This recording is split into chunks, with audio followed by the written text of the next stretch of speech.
gente! Hoje eu tô muito, muito feliz que finalmente eu tô pondo em prática, né, o meu projeto, que era de fazer um podcast, né? Vocês sabem que eu já fiz muita coisa, né, nesses anos que eu estou em tratamento, mas o podcast era o meu desejo atual. Então, como eu sou a protagonista aí de uma vida com câncer, mas que eu realizo todos os meus desejos. Esse é mais um, e eu estou muito feliz de estar aqui com vocês e com dois convidados especiais. Aproveitando que é Outubro Rosa, eu trouxe um mastologista, que é óbvio que a gente tem que falar, né, de prevenção do câncer de mama, de diagnóstico precoce, e trouxe também a doutora Débora Gagliato. É Gagliato ou Gagliato? Tanto faz. O correto é Gagliato, em italiano, porque é o nome italiano, né? Então, eu tô aqui com a doutora Débora Gagliato, que não por acaso também é minha médica. Ai! Então, hoje tem um plus, né? E eu tô até nervosa, gente, coisa que eu nunca fico, mas porque ela realmente é muito importante para mim e tá sendo muito importante nessa fase do meu tratamento que vocês estão acompanhando no meu canal no YouTube. E é isso. Então, minha memória é péssima.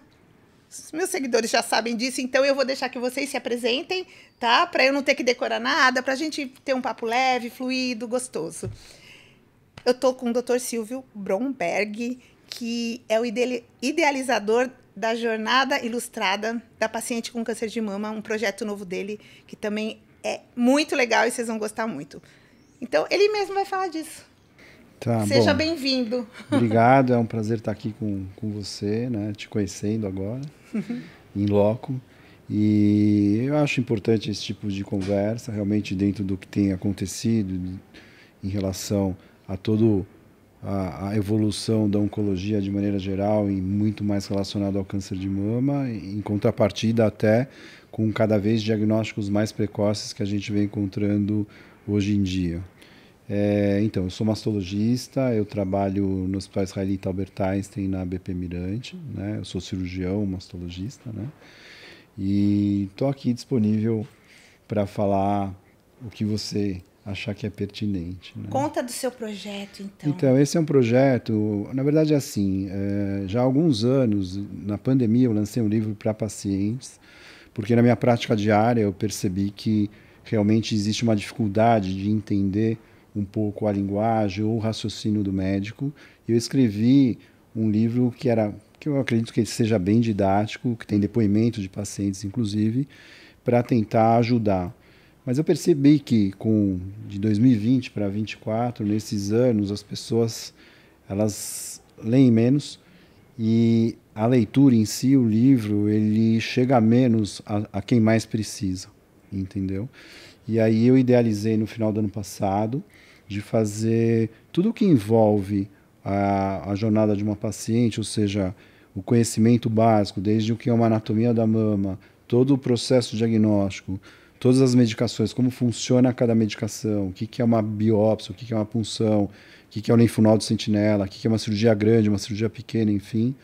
Eu fiz desenhos em pílulas para cada capítulo de 1 minuto, 1 minuto e 20, com desenho animado, narração e descrição embaixo, para que cada um entenda exatamente o que está passando, quando muitas vezes são pessoas que não têm acesso a médicos que têm tempo ou conseguem explicar alguma coisa, para elas entenderem, e justamente para, teoricamente, empoderar, né? Dar um papel diferente, sair do papel passivo do paciente, mas para um papel ativo, questionador e entendendo o que está acontecendo. Que é a nova geração de pacientes, né? Eu acho que eu encabeço, né, essa nova geração que já não é tão nova, né? Porque nós, pacientes com metástases, estamos vivendo mais de 10 anos, né? Não sou só eu, tem muita gente. E quando eu descobri o câncer lá atrás, em 2007, eu não tinha nem dúvida. Por quê? Porque eu não sabia nada sobre o assunto. Então, quando a gente não sabe nada, a gente não tem nem dúvida, né? E eu não tinha onde procurar. A gente tinha um Google já, que ainda é perigoso. Há 17 anos atrás era mais perigoso ainda. a gente achava artigo científico que a gente não sabe ler, a gente é leigo, então a gente tenta entender alguma coisa, aí a gente acha que a gente vai morrer amanhã, né? E era tudo muito complicado. Então, é muito legal que agora a gente tem muitas pessoas fazendo isso, médicos, nós, pacientes, né? Falando sobre isso. E a gente sabe que informação realmente salva, né? Óbvio que ela vem com mais um pacote de coisas que a gente tem que ter, né? Mas a informação é legal. E no tempo que eu descobri a doença, a gente se referia às químios como ainda... A maioria se refere à químio vermelha, à químio branca. Hoje em dia, a gente já está sendo educado para saber o que a gente tem, qual é o subtipo. O câncer, a gente sabe que tem vários subtipos, né? Então, é muito legal. E o teu trabalho com que eu, obviamente, que eu já vi, né? Eu já tinha visto, né? Antes de você estar no meu radar, eu já estava ligada, né? E é muito legal, porque ele é didático, ele é simples, ele explica... E que foi uma coisa que eu não tive, né? Então, parabéns pelo trabalho, porque está muito legal mesmo. Explica tudo isso que você falou e que as pessoas não sabem. Então, é legal chegar nesse mundo... Quer dizer, é horrível chegar nesse mundo que a gente está doente, mas é muito legal a gente poder ter um material desse. Eu acho que a diferença é que, assim, tem pacientes que, quando entram num processo diagnóstico, eles preferem ficar às cegas. Uhum. Não acessa nada, não quer saber de nada, só quer saber o que eu preciso e o que eu vou fazer. Como se fosse essa a sua missão. Mas você acha que essa é a maioria ainda? Não, tem muita gente assim, mas eu acho que, teoricamente, para o paciente ganhar uma posição de protagonismo, ele precisa saber. Sim, senão por mais ele não doloroso consegue, que seja. Né? E quando ele entende, eu acho que ele passa a entender melhor o raciocínio, a estratégia que o médico desenha, né? O médico define, e ele passa, teoricamente, a aceitar melhor o processo. Sim. E, às vezes, até isso, de uma certa maneira, ajuda a vencer e ver tudo que está passando, não como um sacrifício, ou ver o remédio como um inimigo, e sim como um amigo, entendeu? Sim. Eu acho que é um facilitador. Eu tenho até uma frasezinha sobre isso, que eu falo assim: eu e o câncer, a gente não é amigo, mas a gente mantém a boa vizinhança. Você não tem como, é que nem o teu vizinho, você vai fazer ele vender, você não gosta dele, você não vai com a cara, mas ele vai vender o apartamento porque você não gosta dele, não, vocês vão ter que se cumprimentar. Então eu falo que a gente tem uma boa vizinhança, eu e o câncer, né? E eu acho que isso também é um dos fatores de eu estar tão bem. Claro, o fator preponderante é eu responder muito bem aos tratamentos. Agora não está muito, né, doutora? Mas, enfim, estamos indo. Mas eu ganhei muito tempo, né, ficando... muito tempo no mesmo protocolo de tratamento. Isso me deu um ganho de vida. E eu acho que também esse meu jeito de encarar o câncer, né? De não ser o câncer, né? Só de ter ele na vizinhança. Na vizinhança, bem pertinho. Mas eu acho... Você falou do paciente e tal, mas os médicos estão gostando dessa geração? Todos eles gostam dessa geração, a gente que é muito questionador, quer falar sobre, quer entender tudo. Porque eu acho que ainda tem médico que prefere que o paciente seja submisso, né? A carinha dele.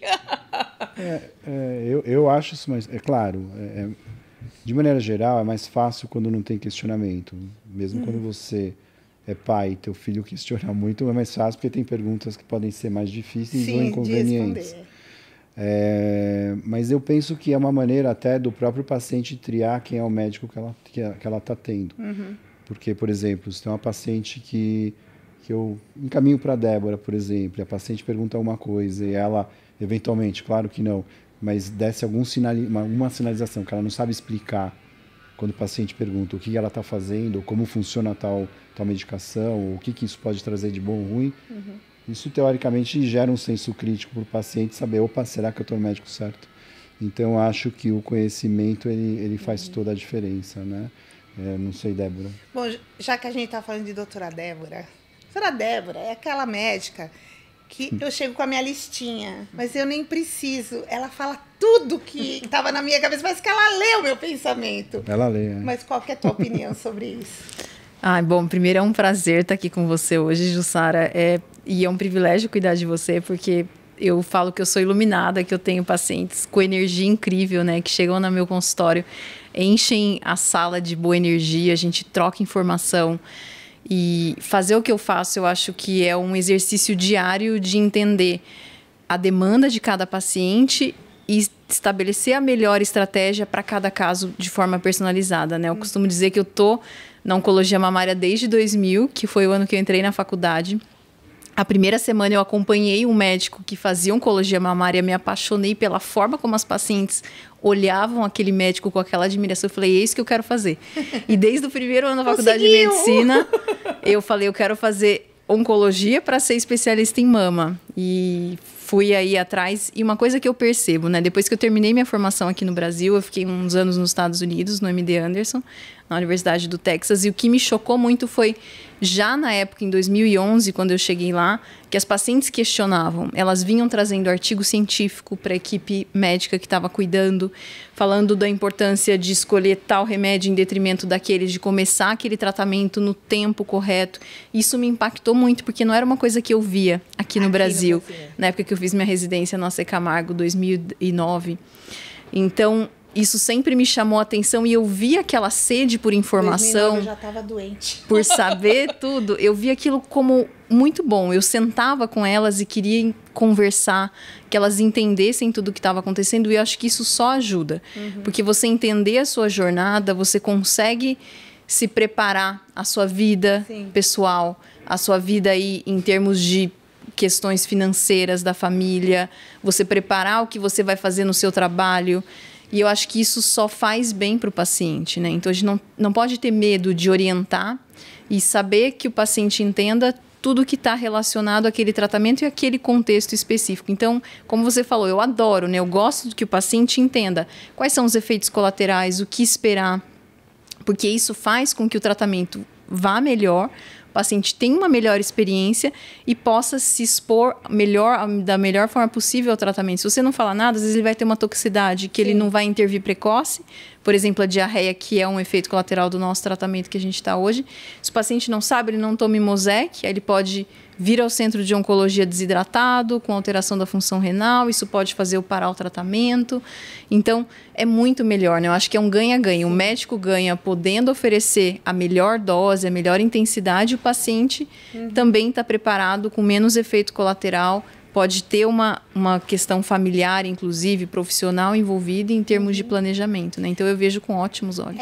Eu acho mais interessante de tudo isso também é um olhar integral para o paciente, que isso também é uma coisa mais moderna, né? Eu trabalhei 30 anos no INSS, então eu trabalhava com os peritos médicos, né?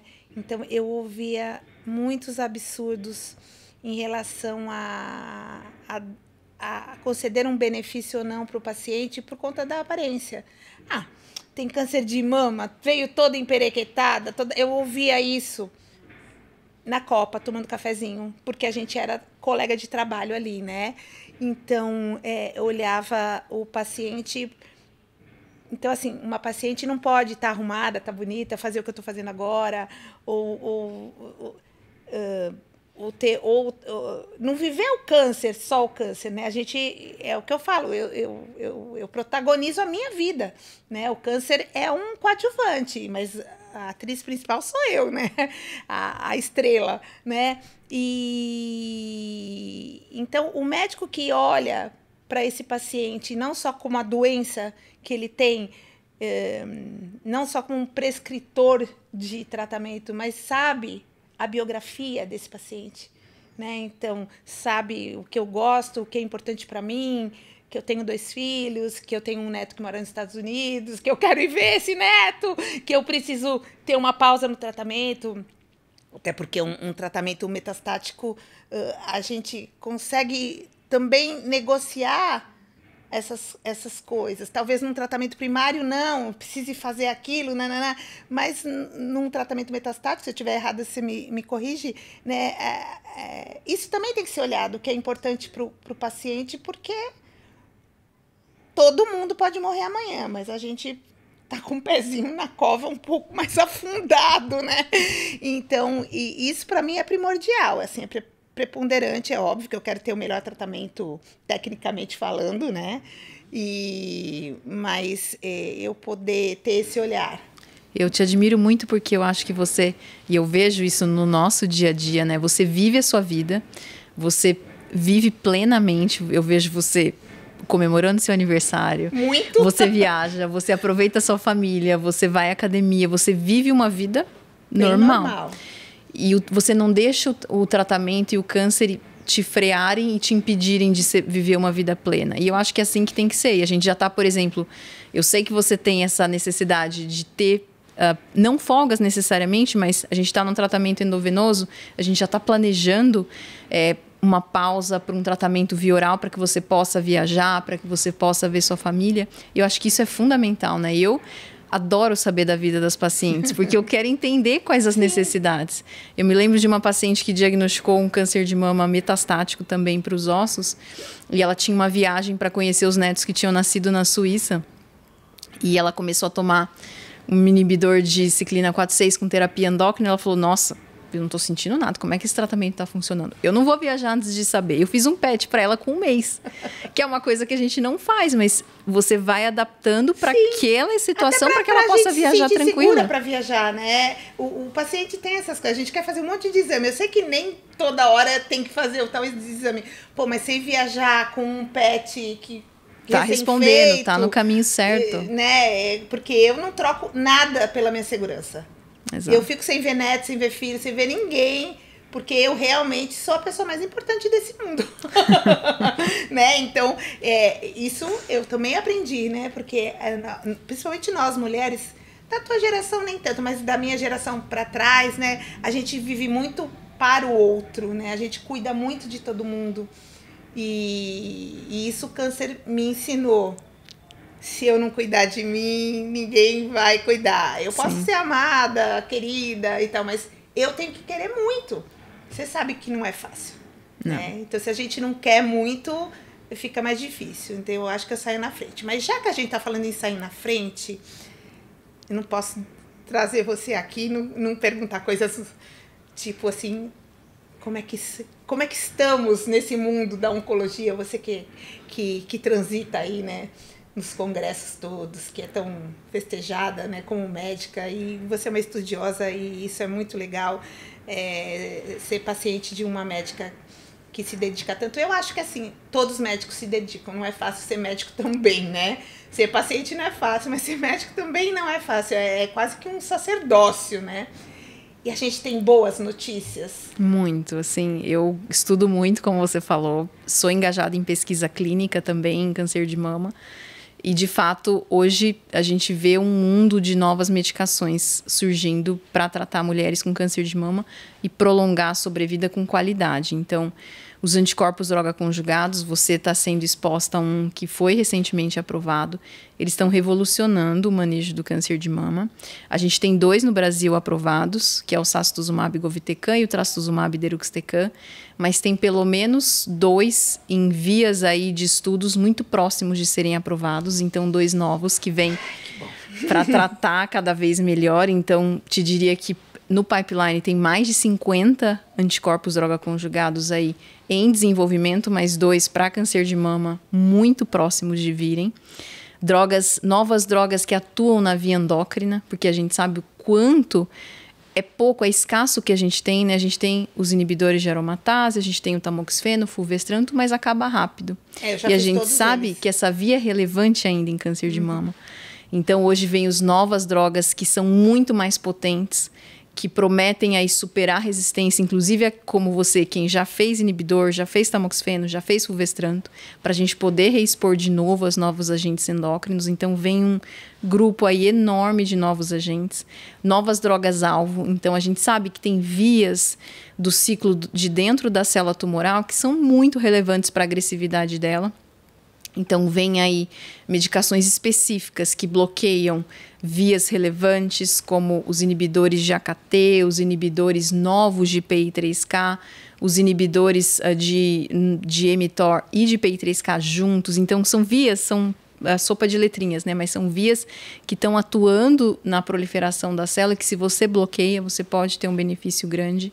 Imunoterapia, que é um tratamento que a gente fala para um grupo muito seleto, mas vem ampliando os estudos, a indicação com novas drogas que bloqueiam outras vias do freio do sistema imune para que mais pacientes possam se beneficiar. Inclusive hoje no Brasil, e a gente está pesquisando em você, tem aprovação da Imuno para um grupo de pacientes específico, independente do subtipo de câncer de mama, de acordo com um marcador que a gente pesquisa no teste genético, que a gente pesquisa no tumor, que a gente acabou de mandar para o seu. Então, vamos esperar para ver se tem esse marcador para ter o benefício da Imuno. Vacinas, né? Drogas, terapias celulares, que a gente chama, né? Que são o que a gente fala na hemato dos CAR-Ts, que revolucionaram o tratamento na hematologia, vêm sendo estudados também em câncer de mama. Então, o que eu faço? Eu tiro o sangue de você, eu expando as suas células de defesa numa máquina in vitro, eu identifico antígenos que estão no seu tumor e faço encontrar com os linfócitos, aí os linfócitos vão entender o que está acontecendo, eu expando essas células de defesa e reinfundo em você, como se fosse um transplante, entre aspas. Isso vem sendo testado em câncer de mama, então tem muita coisa. Você é apaixonada por isso, eu sou, né? Quando eu falo até brilha meu olho. É um assunto tão difícil, né? Eu acho que eu ainda consigo entender um pouquinho, eu não consigo reproduzir, tá? Mas eu entendo pra mim, mas reproduzir realmente pra mim é difícil, eu falar o que você falou pra alguém. Mas é tão gostoso ouvir você falar, porque você fala assim, feliz, né?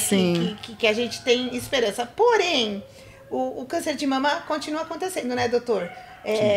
E ainda o que eu vejo que as pessoas ainda falam do autoexame como um exame ouro, e a gente sabe que não é, né? A gente tem que ter o autoconhecimento das mamas e tal, mas a mamografia ainda é o exame ouro para detectar precoce. O autoexame é importante à medida que ele permite que a pessoa se reconheça. Então, você sempre se tocar para saber que aquele é o aspecto geral, habitual da sua mama, ele é fundamental para que, se um dia você enxergar alguma diferença ou perceber, sentir uma diferença, tem algo errado, vá ao médico rápido. Mas ele não diminui a mortalidade, por exemplo. Ele não serve como exame preventivo. Então, ele é bom em países de terceiro mundo, países pobres, que você não tem número suficiente de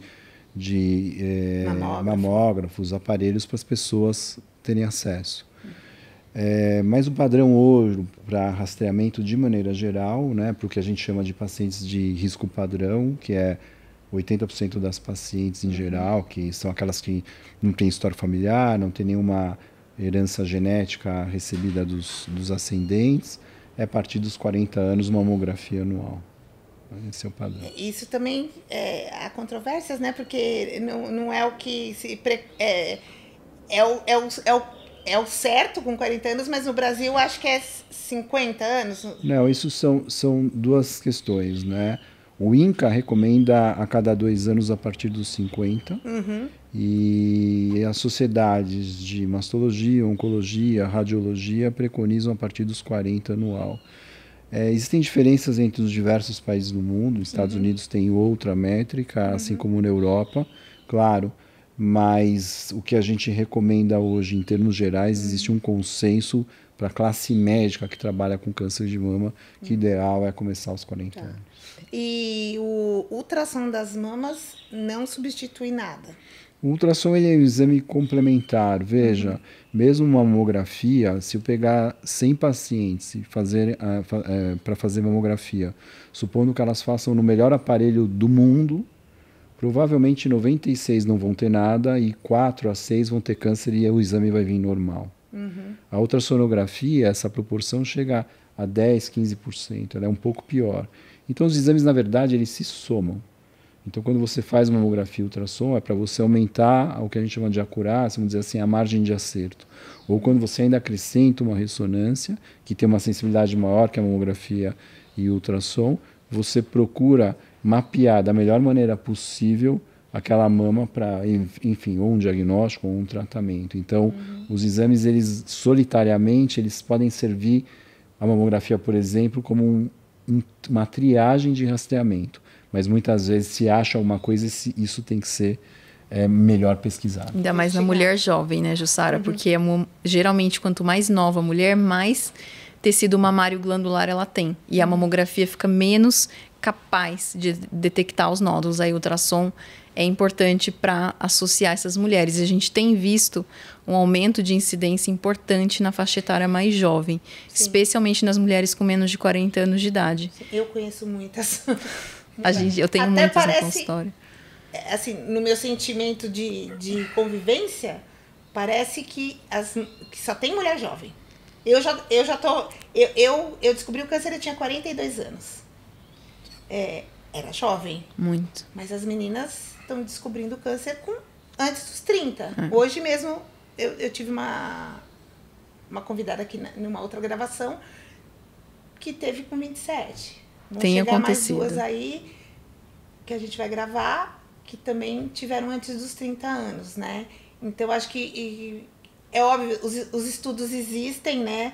Mas eu acho que o câncer de mama não é mais só de velha, né? Não, de jeito nenhum. E a literatura documenta mesmo, os artigos científicos, esse aumento da incidência nas mulheres muito jovens. Sim, e aí ele é mais agressivo. Em geral, sim. Mesmo ele tem uma maior prevalência daqueles subtipos com ausência da expressão dos hormônios e HER2, que é o triplo negativo e HER2.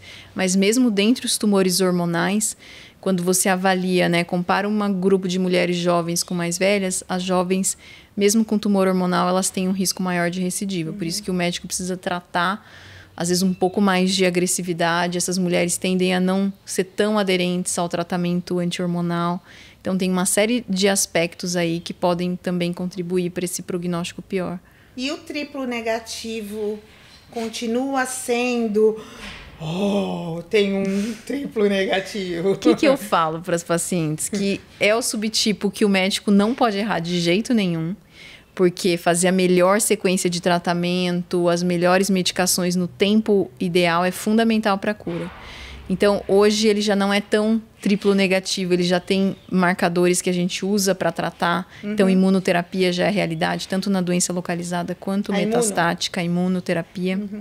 Então, hoje vem se melhorando muito. Mas ainda, claro, que é o subtipo mais agressivo, que o médico tem que ficar muito em cima para tratar de forma impecável, né? Mas eu acho que a gente já pode falar com um pouquinho mais... Não precisa ser mais tão... leve, né? Porque, nossa, quando eu descobri o câncer, gente, ser triplo negativo era uma sentença de morte, né? Imagina. E eu conheço muita gente que tá curada. Tá curada, né? Falando nessas nomenclaturas todas, né? No meu tempo, era o HER2 positivo. Agora tem HER low, tem HER3. Pelo amor de Deus, que doideira que é essa desses HER? Porque as drogas vêm ficando cada vez mais potentes, as nossas medicações. E hoje a gente tem os pacientes que são HER2 amplificados. O que isso significa, né? Que na membrana da célula do tumor de mama está cheio de anteninhas, que a gente chama de HER2, e isso é o driver, é o que faz a doença crescer. Isso é um capítulo à parte, é um subtipo específico de câncer de mama, que a gente tem drogas anti-HER2 superpotentes. Hoje, no contexto de doença metastática, a gente classifica os tumores que são HER2 não amplificados, ou seja, que o HER2 não é o driver, o que está fazendo a doença crescer, mas a gente acaba quantificando a expressão na membrana da célula tumoral de HER2, que pode ser 0 com ausência completa, que é super raro, só 5% dos tumores de mama praticamente são 0, e os HER2 low, que são aqueles que tem um pouquinho de HER2, mas não, que é você, mas que não é o driver, não é o que faz a doença crescer. Mas por que hoje é importante a gente identificar isso? Porque a gente tem uma droga super potente que consegue pegar esse pouquinho do HER2, essa anteninha, se ligar e levar uma medicação que é uma quimioterapia muito potente para dentro da célula. Mesmo aquela receptor não sendo um driver, a medicação usa aquilo como uma âncora para levar a quimioterapia dentro da célula. Então, hoje a gente tem o HER2 low, a gente tem o ultra low, que a gente também vai ter aprovação provavelmente em breve, desse anticorpo chamado... Não tô nem conhecendo ele. Ultralow é assim, é o 0, que a gente considerava 0, mas que o patologista vê algum grau lá na imunistoquímica bem fraquinho de membrana. A gente sabe que tendo esse pouquinho só do HER2, o trastuzumab deruxtecan já consegue ser ativo, tamanha potência dele. Aliás, esse deruxtecan é incrível, né? Pena que eu não engrenei com Mas ele. vem outros anticorpos cujo payload é o deruxtecan, que possivelmente você vai usar, eu tenho né? uma amiga que tá no deruxtecan há 4 anos. Vai vir o datopotumab deruxtecan, que é o anti-TROP2, que é outra anteninha. Esse não dá pneumonite. Não dá pneumonite. O payload é o deruxtecan, que é essa quimio incrível, né? Super potente. Então, vem outros ADCs, mas o deruxtecan tem essa questão da pneumonite, que é o pulmão, ele faz uma alergia, ele acaba inflamando por causa do remédio. E aí é muito perigoso, a gente não pode insistir, senão a gente pode ter uma insuficiência respiratória, o paciente pode, inclusive, falecer por conta desse efeito colateral. Quando eu tive que parar. No nosso podcast, né, a gente sempre fala que o deruxtecan é tipo... Tá ficando que nem o Bombril, tem muitas utilidades em diversas situações. A gente a sabe... droga é a bala mágica, entendeu? A gente sabe que não é fácil também o tratamento do deruxtecan, né? Mas a gente já entendeu o quanto ele é poderoso, né? Então tá todo mundo querendo o deruxtecan. Eu já experimentei, vamos esperar esses que não mexem com o pulmão. Nem todo mundo emagrece com o Ozempic, entendeu? Então tem outras alternativas. Verdade. E HER3 existe? Existe. Meu HER3 é expresso nos tumores de mama em 60% dos casos, então é bem comum. E hoje também a gente tem uma vacina contra o HER3 que foi apresentada no Congresso Europeu em Barcelona, que a gente até falou no nosso... Recente, faz uma semana. A gente falou no nosso podcast, que é o patritumab deruxtecan, que é um anticorpo anti-HER3, que também super potente. A Silvia, minha amiga, que eu só falo dela pra você sabe, ela era pra estar aqui com a gente, né? Ela ia se deliciar nesse papel, ela sabe tudo isso. E ela sabe reproduzir. Eu ouço e não reproduzo. E então, assim, eu tenho essa... Porque eu cheguei num ponto, né, que até participei de um congresso que eu falei sobre isso, né? O paciente metastático, a gente quer saber muito, porque a gente quer prolongar a nossa vida, a gente quer viver bem, com qualidade, não adianta prolongar a vida e estar na cama, né? A gente quer estar bem. Mas emocionalmente é difícil, né? Sim. Eu, com todo esse meu protagonismo, com toda essa garra que eu tenho, com toda essa vontade de viver que eu tenho, tem sido cada vez mais difícil ter uma progressão de doença. Então, não é uma coisa que a gente se acostuma. Não, você está acostumado. Não estou acostumada. Eu nunca vou acostumar a estar encaminhando para a morte. Né? Eu tenho uma doença que não é curativa ainda, quem sabe um dia. Então, eu sei que eu vou morrer disso. Aliás, nem quero morrer de outra coisa, que eu acho uma sacanagem eu morrer de outra coisa que não seja por conta do câncer, né? Porque eu não cheguei até aqui para morrer atropelada, né? Mas fica mais difícil. Então, que eu citei a Silvia aqui, né? Ela tem uma ânsia de estudar muito, ela tem uma facilidade, ela tem uma formação que também permite ela entender mais do que eu, né? Eu cheguei num ponto que eu quero saber, sim, eu quero questionar, eu quero poder... que a gente tenha decisões compartilhadas, claro, o médico sempre como autoridade máxima, né? Mas eu como a pessoa que vive a doença... Mas às vezes eu não tô a fim de saber muito. Tipo assim, quando eu preciso, eu vou lá e pergunto para Silvia e pergunto para você. Não quero estudar tanto porque isso tem, nesse momento, amanhã pode ser diferente, né? Tem mexido comigo, né? Porque eu vivia... Eu era uma paciente muito fora da caixa, assim, né? Muito diferente... Da maioria das pacientes, né? De responder muito bem, de ter tido um caminho de sofrimento menor, eu vou dizer. Tudo bem que sofrimento a gente não quantifica nem compara, mas de ter vivido muito bem todos esses anos, né? E esse último ano foi mais sofrido para mim, por várias questões. E então eu também quero me dar o luxo de não precisar saber tanto, mas para isso a gente tem que estar seguro, né? Então, mas eu acho que quando uma médica legal, né? Com alguém que você realmente se sinta seguro de chegar e não ter tantos questionamentos, porque você já me respondeu antes de eu questionar. Então isso também é gostoso. Então é legal a gente falar que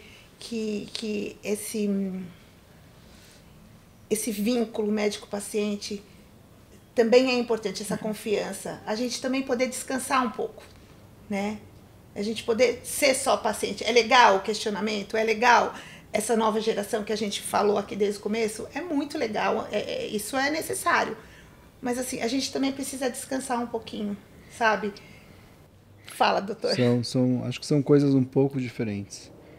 Você ter o conhecimento é uma coisa importante, mas você delegar a responsabilidade é outra coisa. Então, isso que você está falando é assim, você ter a tranquilidade de delegar a responsabilidade, por exemplo, para a Débora, porque você sabe que está sendo bem navegada, ela é uma boa timoneira, vamos dizer assim. Quando você entra no avião e faz um voo, você nem conhece o piloto. Sim. E você delega a sua vida para ele por horas. Aqui, pelo menos, você está estabelecendo uma relação de confiança. Então, isso tem que te dar a tranquilidade para você permitir não se aprofundar em um conhecimento ou outro, mas conhecer o que está acontecendo eu acho importante. E também acho importante, quando você está nessa fase, ninguém sai, por exemplo, na rua falando você é assaltado e só pensando nisso, apesar da gente ter esse risco. O medo. Tá vulnerável. Você é a mesma coisa, você tá vulnerável, vamos dizer assim, à doença, mas você tem que focar no resto, e não na doença. A tua vida não é a doença. A doença é uma parte que está na tua sombra, mas não significa... aquele vizinho chato pra caramba. Mas não é sua vida. A sua vida tem que ter as prioridades, que é isso que você está falando. Então, acho que esse balance é importante ter. Tá. A gente está se encaminhando para o fim. Daria para ficar 3 dias conversando, né? Mas, enfim, dessas novidades boas que você contou, praticamente, objetivamente, assim, quanto tempo demora para chegar na gente isso? Vem rápido hoje em dia. Já tem muita coisa nova, com muita potência, nos tratamentos sistêmicos recentemente aprovadas que revolucionaram o tratamento do câncer de mama. E hoje a gente tem a apresentação do estudo, aprovação em geral primeiro pelo FDA nos Estados Unidos, mas muito rapidamente vem a aprovação para o Brasil para que as operadoras de saúde possam também incluir no arsenal de tratamento dos pacientes com câncer de mama, né? Então, hoje vem relativamente precoce. Porque é o que eu falei agora há pouco, né? O que é mais importante para mim? Né? O que eu valorizo é o tempo. O tempo é o que eu tenho de mais precioso. Não são meus filhos, não é meu neto, não é isso que eu faço que eu amo, é o tempo. Sem tempo, eu não vou fazer tudo que eu quero, eu não vou curtir essas pessoas que eu amo, mas tem que ser tempo de qualidade, né? Não adianta eu estar viva, mas estar na cama, improdutiva, sem autonomia, né? Então, é uma preocupação e até uma revolta saber que a gente já tem coisas pra gente, né? E a gente não pode se utilizar. Né? Eu, mesmo estando numa bolha de privilégio, de ter um plano de saúde, de ter uma condição financeira que eu não sou rica, mas que tá tudo bem, eu posso ir lá e comprar o meu remédio se eu não conseguir. Não uma quimioterapia, né? Nenhuma hormonioterapia, que é caríssimo, né? Mas a gente sabe que tem gente que não tem dinheiro nem para dipirona, né? Então eu tô numa bolha realmente de privilégio, né? E isso, tô fazendo um teste genético agora, que nem todo mundo tem esse acesso, e eu sou muito agradecida. Mas eu sei que o tempo é primordial. Então, o que me dá mais medo é isso, não dá tempo de eu experimentar essas coisas novas, né? Eu teria 1 milhão de coisas para perguntar, mas a gente não pode, né, se estender muito, mas a gente pode repetir, né, a conversa. Eu queria agradecer muito por vocês terem aceito o meu convite. Eu sei que vocês têm que dar um nó na fumaça, né, na agenda de vocês. Eu sei que é difícil. E eu queria agradecer muito. E eu queria que vocês deixassem um recadinho, já que a gente está no Outubro Rosa, né, para quem está assistindo a gente. Eu acho que o meu recado vai para as mulheres que às vezes se sentem culpadas por ter o diagnóstico do câncer de mama. A gente fala muito em prevenção, mas muitos tumores eles acontecem esporadicamente, a mulher não tem culpa nenhuma e fica aquele sentimento, né? Ah, no Outubro Rosa eu tive um câncer às vezes mais avançado ou fui diagnosticada metastático, o que eu fiz de errado? Você não fez nada de errado, né? Acho que tirar essa carga dessa culpa da mulher que foi diagnosticada às vezes com uma doença mais complicada, mais extensa, não é culpa dela. Às vezes a biologia do tumor é aquela mesma e às vezes você não acha nenhum fator genético, você não acha fator de risco, ela tem aquele câncer para lidar. Então, acho que isso, a gente precisa tirar um pouco essa culpa. Câncer é biológico, né? Exato. Mágoa não causa câncer, né? Todo Exato. mundo Desodorante tem uma com mágoa. alumínio, um trauma não causa câncer, então... Não, é assim, mama direita é mãe, mama esquerda é marido. Ai, meu Deus. Gente, tem gente que ainda acredita nisso. Super pertinente você falar isso. Você falou tanta coisa difícil e importante, mas isso é tão simples, mas ainda as pessoas acreditam nisso. E é muito... Eu, como paciente, falo isso de cadeira. É muito ruim você ter uma doença tão grave, né? Passar o que a gente passa e aí ainda a gente ser culpada de ter o raio do câncer, né? Ninguém merece, né? Então...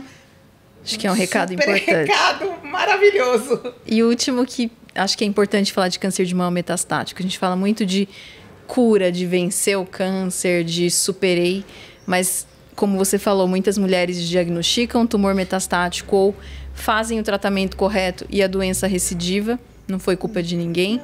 E entender que você tem uma vida, né, nessa jornada combatendo o câncer de mama metastático é super importante. Como a gente falou, não deixar ele ser o protagonista, viver a sua vida, tá lá para os tratamentos, mas falar sobre câncer de mama metastático, quebrar esse tabu, eu acho que é muito valioso e parabéns por você colocar essa luz nesse tema tão difícil às vezes para algumas pessoas. Né? Sim, é cura diária, né? Hoje eu estou muito curada porque eu tive essa oportunidade de fazer o que eu mais gosto, né? De ouvir vocês, né? Que eu respeito muito como profissionais e como pessoas, né? E para mim isso é cura. É isso que as pessoas têm que entender. O dia é hoje, o futuro é agora, né? E a cura é o que você fez naquele dia. Amanhã, quem sabe, né? É difícil, mas é real. E dá para viver bem mesmo tendo câncer. É difícil, mas dá para viver bem. Doutor? Olha, acho que é importante lembrar que hoje o controle e a cura da doença ela é bem alta, né? A gente consegue... As pessoas têm que entender que, frente a um diagnóstico, a maior parte dos casos finaliza de uma maneira tranquila. Eu digo, apesar do caminho às vezes ser tortuoso e difícil, mas o final ele acaba sendo, na grande maioria das vezes, feliz. O que a Débora falou é importante, né? Ninguém tem culpa de receber esse diagnóstico, ao contrário, eu acho que tem que usar esse diagnóstico como um turning point para você ressignificar e se colocar e valorizar a sua vida de outra maneira, se posicionar, que nem você falou, no topo da pirâmide, né? Então isso acho que é um momento importante também para olhar um pouco e tentar melhorar o que foi e o que vai ser. Essa é a ideia. E que hoje acho que as pessoas têm que aceitar, acho que o aceite do diagnóstico é fundamental, tanto ele inicial ou tanto ele metastático, porque isso é uma boa parte da vitória no tratamento, né? Você não brigar com você mesma, isso ajuda bastante. E que as pessoas aceitem, confiem e estabeleçam uma boa relação com os seus médicos e acreditem, vai chegar na praia, vai ter sol, vai dar tudo certo. É isso. Melhores recados e mensagens impossível. Eu estou muito feliz mesmo de ter estreado o meu podcast, que também é um dos meus sonhos. Todo dia eu acordo com um sonho diferente, viu? E isso também é o que me motiva a viver, né? E a querer ficar viva. Então, muito obrigada, que eu acho que estreiei, assim, abrir com chave de ouro. E a gente vai continuar junto. Eu espero continuar aqui por muito tempo. Tamo junto, doutora. Pra gente continuar desmistificando, falando sobre câncer. A gente precisa falar sobre câncer, né? Não tem que falar aquela doença. Ai, não fala que atrai. A gente já tá, já estamos 1000 anos na frente, gente. Dá pra falar de câncer, a gente tem que falar de câncer. A gente tem que entender... Quando a gente já está doente como eu, a gente tem que correr atrás mesmo, né? Porque é o que eu falei, o paciente é o centro do cuidado. A gente nós somos as pessoas mais importantes nesse lugar da saúde em geral, né? Então, a gente é o ator principal. Né? Então a gente tem que falar sobre isso, a gente tem que se colocar como importante, né? Eu faço uma palestrinha, às vezes em alguns lugares que me chamam, né? E quando eu vou falar da minha biografia, então eu falo no que eu sou formada, que eu sou mãe do Caio, da Isabela, que eu sou avó do Cris, e eu falo assim, e eu sou importante. As pessoas ficam olhando, e depois no decorrer da palestra, né, eu explico porque eu sou importante. Porque a gente é muito importante. Né? E quando as pessoas me perguntam o meu segredo, né? Não tem segredo, mas tem, né? A gente tem que querer muito, né? Então você gosta muito de estudar, você quer muito isso e você faz isso com perfeição, você também, e eu também, né? Então a gente pode, né? A cura é todo dia. Gente, obrigada, espero que vocês tenham gostado tanto quanto eu do papo. E a gente volta semana que vem com outro episódio, com histórias diferentes, com assuntos diferentes, mas sempre falando de vida, de viver bem, mesmo tendo câncer. Um beijo. Obrigada.